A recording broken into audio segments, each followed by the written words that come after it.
Assalamualaikum warahmatullahi wabarakatuh. Pada kesempatan kali ini kita akan melanjutkan kuliah data mining. Di sesi ini kita akan membahas lebih lanjut tentang algoritma klasifikasi. Yang akan kita bahas adalah algoritma naive Bayes. Tapi sebelum kita bicara tentang naive Bayes, kita akan coba review lagi klasifikasi itu apa. Hal ini karena penting dipahami sebelum kita masuk di algoritma klasifikasi. Kita harus mengerti konsep atau definisi dari klasifikasi. Walaupun sebenarnya kita sudah bahas ini di video sebelumnya. Nah, klasifikasi itu adalah metode data mining yang digunakan untuk memetakan data ke dalam kategori ya. Keywordnya adalah kategori atau kelas yang sudah ditentukan. Artinya kalau saya punya banyak titik-titik data gitu ya, banyak record, ketika kita sudah definisikan dia akan dikelompokkan menjadi berapa, misal jadi dua, jadi tiga, dan sebagainya. Kategorinya A dan B misal itu disebut namanya klasifikasi.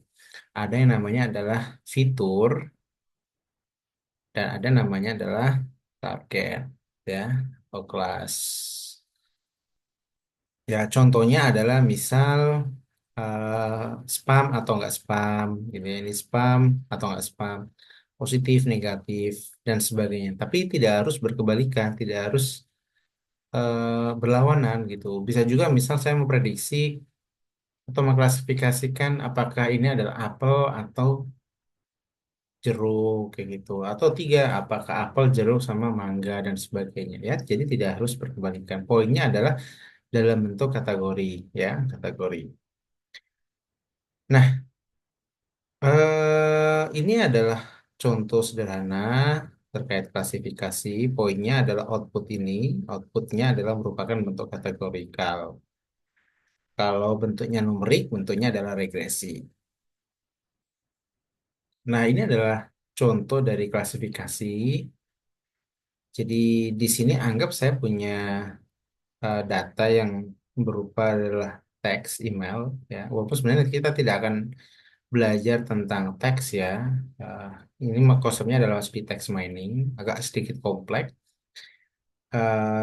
Tapi ini hanya sekedar contoh bahwa saya punya data teks dengan eh, jumlah anggaplah kita bisa mengambil jumlah kata itu adalah ngambil dari sini gitu ya karena teks teks email gitu kita bisa menghitung ya tokennya gitu atau wordnya gitu kita bisa potong dan kita bisa hitung di sini sehingga menjadi fitur baru gitu ya atau kita juga bisa mendapatkan linknya apakah di sini ada linknya atau enggak pakai regex gitu ya misal untuk mengambil eh, yang ada tulisan HTTP gitu misalnya atau apalah ya.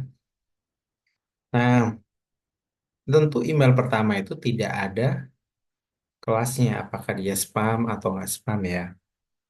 Ini perlu didefinisikan sendiri ya. Kita dengan mudah mengatakan bahwa oh ini adalah spam gitu. Saya bisa katakan itu. Itu kalau binary classification kalau bagi dua. Bisa jadi kalau misal di implementasi nyata, misal di Gmail itu ada namanya primary gitu ya. Itu adalah tab yang digunakan untuk menyimpan email kita yang asli. Ada, oh, saya lupa apa aja ya. Misal sosmed lah, misal ya, sosmed, sosial media. Kalau ada orang ingin connect, ada DM, ada apa itu masuk di sini.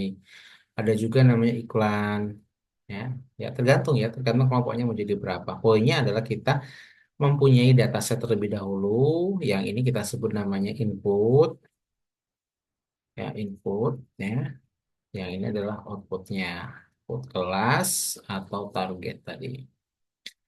Nah, kurang lebih seperti ini ya, ini contoh sederhana. Nanti kita akan membahas bagaimana data tadi eh, dilatih dengan algoritma naive Bayes. Tapi ini sekedar contoh ya, pada video ini kita tidak akan benar-benar belajar tentang teks, tapi secara konsep mirip gitu. Nah, kalau kita ngomong algoritma klasifikasi, sebenarnya banyak algoritmanya ya. Jadi kalau kita tahu bahwa kita ingin melakukan klasifikasi email gitu ya, klasifikasi gambar dan sebagainya, itu sudah jelas konsep klasifikasi, maka kita butuh algoritma klasifikasi. Ada beberapa algoritma yang terkenal gitu seperti naive Bayes, ya, support vector machine, decision tree, KNN dan sebagainya, NN dan sebagainya gitu ya. Ada beberapa ya. Nah, di video ini kita hanya membahas satu saja, naive Bayes ya. Dan selanjutnya nanti kita akan bahas ini SVM. Jadi naive Bayes itu adalah algoritma klasifikasi yang menggunakan teorema Bayes ya, dengan asumsi bahwa fitur-fitur adalah independen satu sama yang lain. Jadi kalau teman-teman masih lihat di sini, nah ini ada fitur-fitur nih ya. Ini fitur, ini fitur, ini fitur gitu ya. Atau case yang lain gitu ya. Ehm, ada fitur X1, ada X2, ada X3, X4, dan seterusnya. Ini adalah kelas targetnya. Nah, masing-masing fitur ini asumsinya adalah independen, nah, tidak berhubungan. Nah, sebenarnya secara umum konsepnya sama seperti yang sudah kita bahas di materi supervised learning. Jadi, kalau kita mau klasifikasi, entah pakai naive Bayes atau apapun, dataset itu harus dibagi dua. Namanya adalah train dan test, ya. Train dan test. Di tahap pertama itu dilakukan training, di mana training itu dia pasti punya X dan Y, ya. Di tes juga sama, dia juga punya namanya X dan Y, X dan Y. Jadi data tadi ini data train X itu input ya, inputnya apa tadi, Y-nya adalah outputnya, dilatih menggunakan algoritma. Algoritma apa nih? Misal naive Bayes atau apa. Nah, ini dilatih di sini.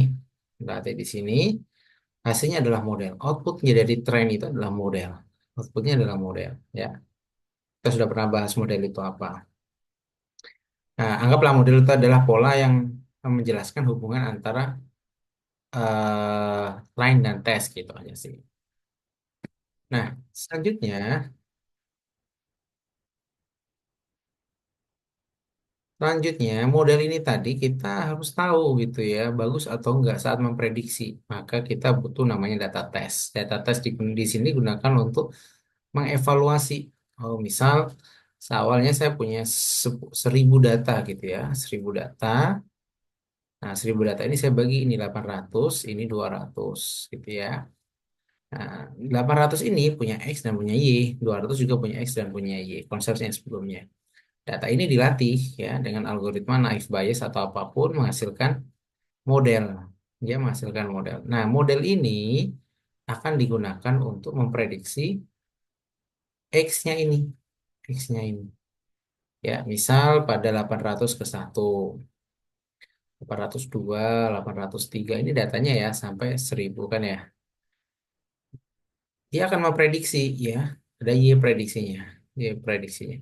Oh, 801 itu oh kalimatnya seperti ini, panjangnya seperti ini, ada linknya, maka dia dianggap sebagai spam gitu ya. Oh, pada record setelahnya itu dia juga dianggap spam dan seterusnya ini tidak spam dan seterusnya. Selain itu, kita selain punya Y prediksi, kita juga punya namanya Y. Y ini adalah Y aktual, gitu. Y aktual, gitu ya. Ini Y aktual, ya. Di mana Y aktualnya itu adalah nilai aslinya, nilai sebenarnya. Oh, 801 itu sebenarnya adalah spam. Oh, 802 sebenarnya adalah tidak spam, dan seterusnya. Oh, ini tidak spam. Sehingga kita bisa bandingkan. Apa yang dibandingkan? Yang dibandingkan adalah, oh, ini terus spam, ini spam dan ini spam prediksi aktualnya spam, prediksinya spam, maka namanya adalah true spam, true positif adanya ya, true spam ya, true spam tergantung case-nya ya. Kalau sama-sama tidak, maka true tidak spam. Gitu. Kalau prediksinya spam, ternyata aktualnya tidak, maka false spam gitu ya, false spam gitu ya. Kita memprediksi spam, ternyata enggak kayak gitu. Sehingga kita bisa mendapatkan persamaan eh true, semua true positif ditambah semua true negatif ya. Semua true spam dan ditambah semua true tidak spam dibagi all datanya. All data itu kalau di metrik, conversion metric itu semuanya. Ini true positif, ini true negatif, ya ini false positif, ya ini false negatif. Nah, ini semuanya, semua data ini. Sehingga muncul akurasi. Itu kalau klasifikasi ya. Dan ini sebenarnya kita sudah bahas kemarin. Jadi mohon untuk disimak ulang. Nah, sekarang kita akan masuk ke naive Bayes ya, naive Bayes. Jadi di naive Bayes itu adalah algoritma klasifikasi yang menggunakan probabilitas. Probabilitas ya, pokoknya ada probabilitas. Probabilitas itu ya 0 sampai 1 gitu ya. Menggunakan teorema Bayes ya, menggunakan teorema. Nah, di dalam Naive Bayes ada dua hal yang teman-teman atau kita perlu bahas. Yang pertama prior probability dan kedua adalah conditional probability. Jadi ini adalah dua komponen penting yang digunakan untuk menghitung kemungkinan suatu kejadian atau kelas ya, kejadian atau kelas berdasarkan data yang sudah ada. Oke. Jadi kita akan bahas sedikit apa itu prior probability sama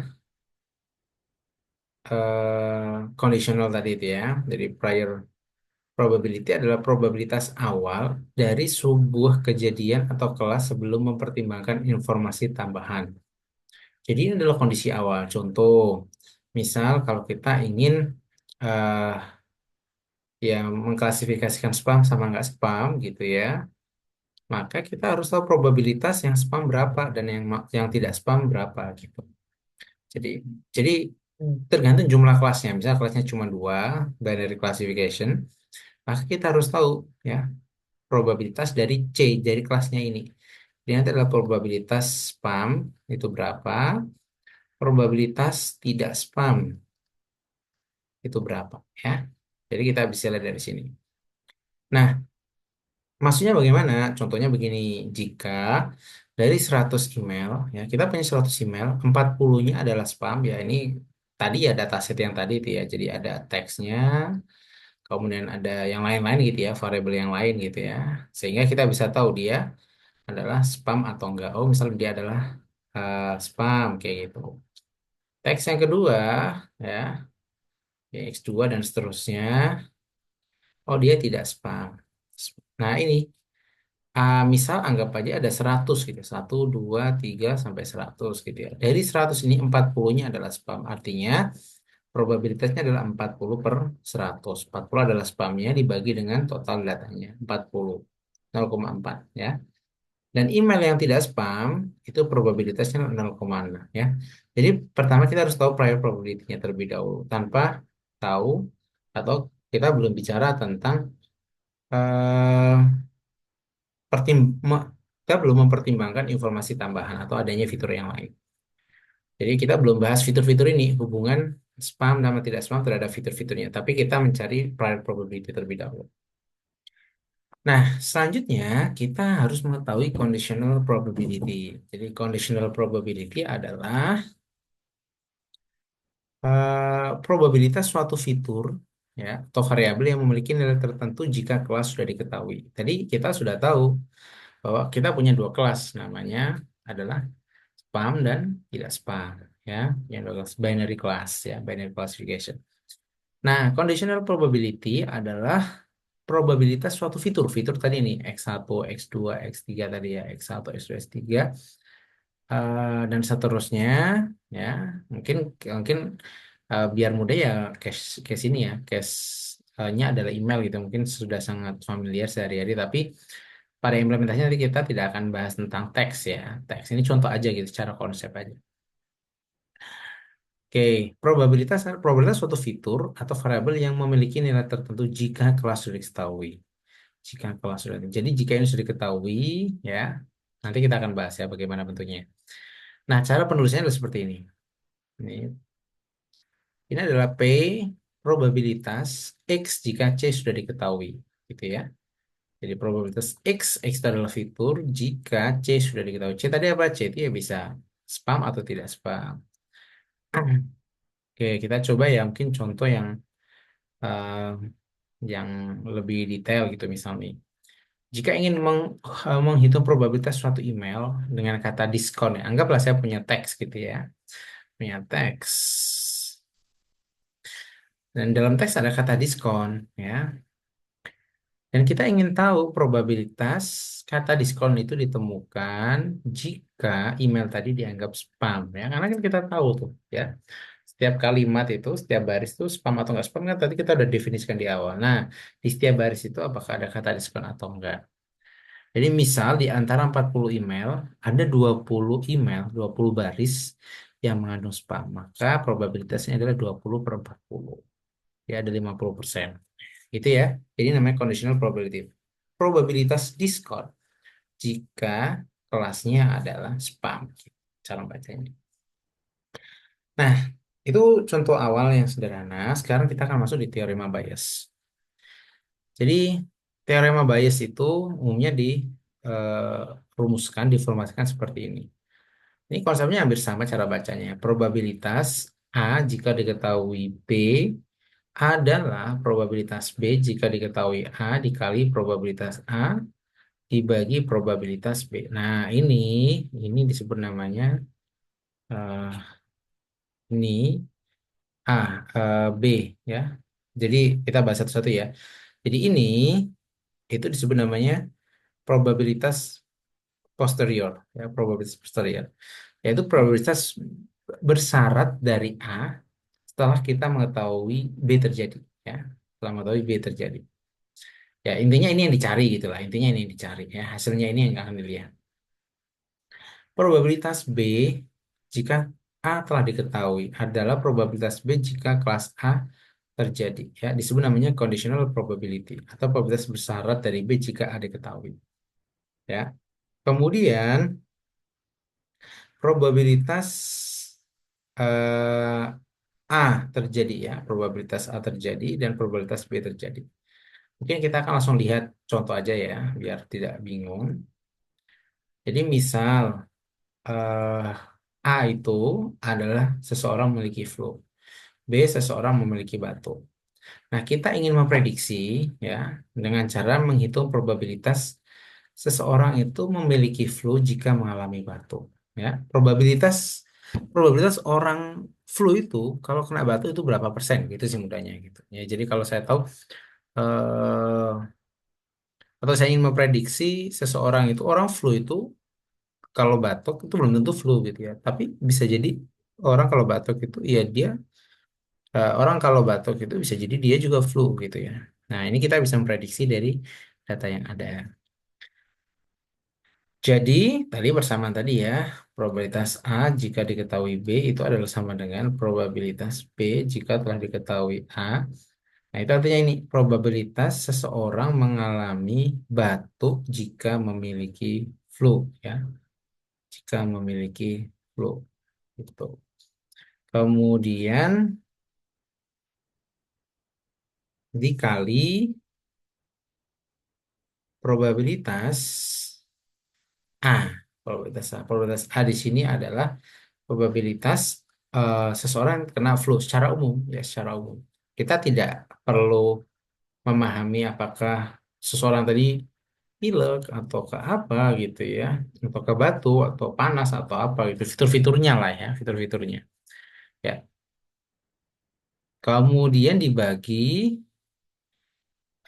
probabilitas seseorang mengalami batuk secara umum ya, probabilitas secara umum. Jadi nanti dari dataset itu kita akan bisa mencari ini dan mencari ini ya, sehingga ini kita bisa dapatkan hasilnya. Nah, ini contoh sekilas kita akan coba lihat studi kasus Nash Bias. Ini contoh contoh hampir sama seperti tadi ya. Ini hampir sama seperti tadi. Kita ingin menebak apakah seseorang itu terkena flu jika diketahui banyak orang yang terkena flu. Nah, banyak yang terkena flu tadi nih probabilitas orang yang terkena flu ini. Yang ini. Nah, ini. Terus saya hapus dulu. Oke, probabilitas atau banyak orang yang terkena flu ya. Kena flu. Anggaplah itu 5%. Anggap itu 5%. Dari mana angka 5% itu? Ya, itu dari data gitu ya, dari data. Jadi misal saya punya data 100 orang gitu ya, 100 orang. Itu kan ada dia flu, nggak flu, nggak flu, nggak flu, nggak. Ya, misal 5% dari 100 adalah berapa? 5%? 5 gitu, 5. Jadi dari 100 orang ini, itu 5 orang yang flu secara umum. Ya, banyak orang yang flu. Nah, itu 5 gitu. Ya. Nah, kemudian jika seseorang terkena flu, ada kemungkinan besar dia akan batuk. Jadi ada data seseorang itu batuk dan dia flu gitu ya. Dia namanya ada 80%, dan seterusnya ya, dan seterusnya. Ja, mungkin bentuk persamanya akan seperti ini ya. Ini tadi ya, probabilitas A jika diketahui B ya adalah probabilitas eh, ini ya, probabilitas B jika diketahui A ya dikali probabilitas, ini probabilitas A, probabilitas B dikali probabilitas flu tadi adalah A ya, ini probabilitas B. Nah, ini kurang lebih seperti ini ya. Jadi persamaan yang tadi itu menjadi seperti ini ya, mudahnya seperti itu. Nah, kalau sudah seperti itu tinggal dikalikan gitu. Anggaplah tadi probabilitas B jika diketahui A ini adalah 80% gitu ya. Berarti 0,8. Ini 0,8 dikali dengan yang flow adalah misal 0,05 dikali dengan 0,1. Dibagi sama 0,1. Ya kurang lebih seperti ini. Hasilnya berapa? Nah, itu mendekati 1 atau 0. Ya, kayak gitu. Nah, ya ini ya. Jadi kalau kita masukkan orang yang flu dan dia batuk itu, maka probabilitasnya adalah 40% kayak gitu ya, 40%. Nah, kurang lebih seperti itu ya. Tapi kalau teman-teman masih bingung, kita akan coba lanjut dengan yang lebih real lagi case-nya ya, yang mana itu menjelaskan ada beberapa atribut gitu. Tapi sebelum itu kita akan bahas sedikit bahwa naive Bayes itu ada beberapa jenisnya. Ada namanya, ini yang terkenal ada Gaussian gitu ya, ada multinomial, ada Bernoulli ya. Gaussian itu umumnya kalau datanya itu numerik, numerik dan bentuknya distribusi normal atau gini ya. Kalau datanya numerik ya cocoknya pakai Gaussian naive Bayes ya. Tapi kalau datanya teks seperti email tadi, maka yang cocok dalam multinomial ya. Kalau bentuknya eh, fiturnya adalah biner ya, maka kita bisa gunakan namanya Bernoulli ya. Jadi ada beberapa karakteristik jenis jenis naive Bayes kapan digunakan berdasarkan bentuk datanya. Oke, kita akan lanjut studi kasus naive Bayes yang lebih kompleks, yang lebih real gitu ya case-nya ya. Oke, case-nya seperti ini. Jadi kita punya dataset yang berisi tentang suhu, suhu, ini suhu ya, kelembaban dan angin. Kemudian ini kita sebut namanya adalah X, ini X1 ya, fiturnya X2, ini X3. Outputnya adalah hujan, Y gitu ya, Y. Artinya kita punya data bahwa jika suhunya panas, kelembabannya tinggi, anginnya kencang, maka dia tidak hujan gitu. Oh, suhunya panas, kelembabannya tinggi, kecepatan angin sedang, oh dia tidak, dan seterusnya ya. Ini data historis gitu ya, data historis bahwa kemarin-kemarin kita tahu misalnya per hari di hari kemarin itu suhunya panas, kelembaban tinggi, ya biasanya itu suhu kelembaban angin itu dalam bentuk numerik biasanya sih. Kita nggak menuliskan kategori seperti, tapi ini sekedar contoh ya. Pokoknya kalau klasifikasi ya bentuknya kategori. Nah, yang pertama kita lakukan adalah mencari prior probability tadi ya. Jadi kita akan mencari probabilitas dari hujan gitu ya. Ini hujan ini, hujan ini. Di sini kita punya dua value, maka ada probabilitas hujan ya dan probabilitas hujan tidak ya. Kalau kita lihat di sini, kalau hujan di sini itu ada tiga, satu, dua, tiga.